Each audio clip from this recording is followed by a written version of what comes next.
Bien, donc nous allons corriger l'exercice numéro 2. Alors, pour l'exercice numéro 2, la question ici est de savoir si la fonction est dérivable en un point. Alors, pour regarder si la fonction est dérivable, il nous faut regarder automatiquement le taux d'accroissement, il faut regarder la limite quand x tend vers un point déterminé de f de x moins f de x0 sur x moins x0. Si cette limite existe, alors la fonction est dérivable. Si elle n'existe pas, elle n'est pas dérivable.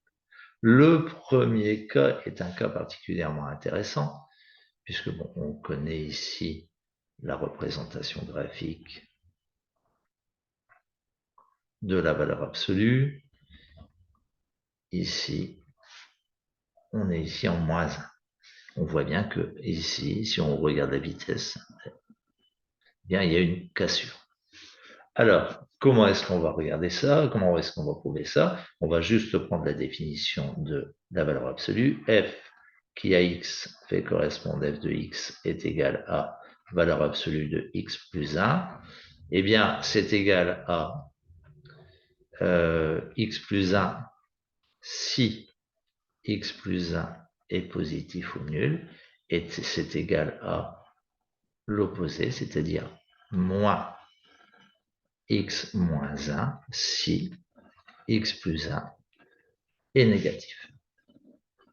Donc, ici, on va regarder deux cas. Si x plus 1 est positif et si x plus 1 est négatif. Donc, ici, regardons la limite. Quand x tend vers moins 1, eh bien, par là, donc moins 1 plus de f de x moins f de moins 1 sur x moins moins 1, c'est-à-dire sur x plus 1. Ça nous fait la limite quand x tend vers moins 1 plus, eh bien de f de x, on est en positif ici, donc on va avoir x plus 1 moins f de moins 1, f de moins 1, f de moins 1, ben ça fait 0, sur x plus 1 égale 1. Bon, c'est tout à fait logique, hein, on regarde ici, on a une tangente ici qui est comme ceci, qui est le coefficient directeur. Ici, le 1, c'est le coefficient directeur de la droite. Alors, on va regarder la limite. Quand x tend vers moins 1, moins, c'est-à-dire de l'autre côté, de ici du taux d'accroissement, eh bien, on s'aperçoit que ça fait la limite, quand x tend vers moins 1, moins, de moins x plus 1, hein, c'est ça, sur x plus 1, c'est-à-dire moins 1. On s'aperçoit donc ici, c'est facilement 1, 7, le coefficient directeur de cette droite. Donc ici, on s'aperçoit que la limite n'existe pas, donc f n'est pas ici dérivable en moins 1. Voilà. Alors pour le deuxième exercice, on va faire exactement la même chose. On s'aperçoit ici que G est défini, donc G c'est x sinus 1 sur x. 1 sur x, ça nous pose un problème puisqu'on ne peut pas diviser par x, par 0. Et donc ici, l'ensemble de définition, c'est R étoile. On va prolonger, on va poser qu'on a 0 en 0. Cette fonction, eh bien, on se pose la question, est-ce qu'elle est dérivable en 0? Pour ce faire, on recommence, on regarde le taux d'accroissement, c'est-à-dire ici g de x moins g de 0 sur x moins 0. Ici, on s'aperçoit, mais ça fait x sinus 1 sur x, le tout divisé par x, ça fait donc sinus x sinus 1 sur x. Et on doit regarder la limite.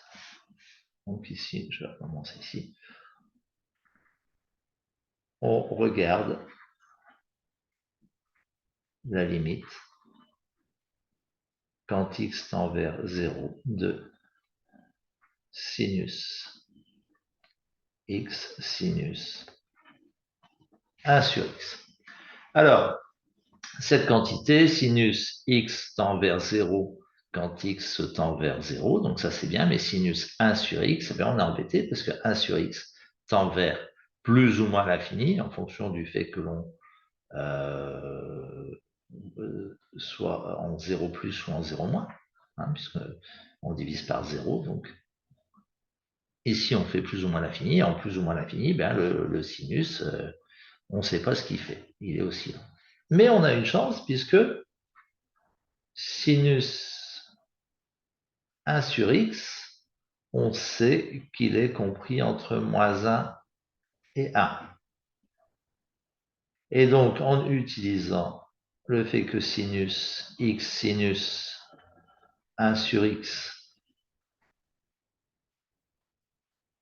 ici, il est toujours compris entre moins sinus x et sinus x.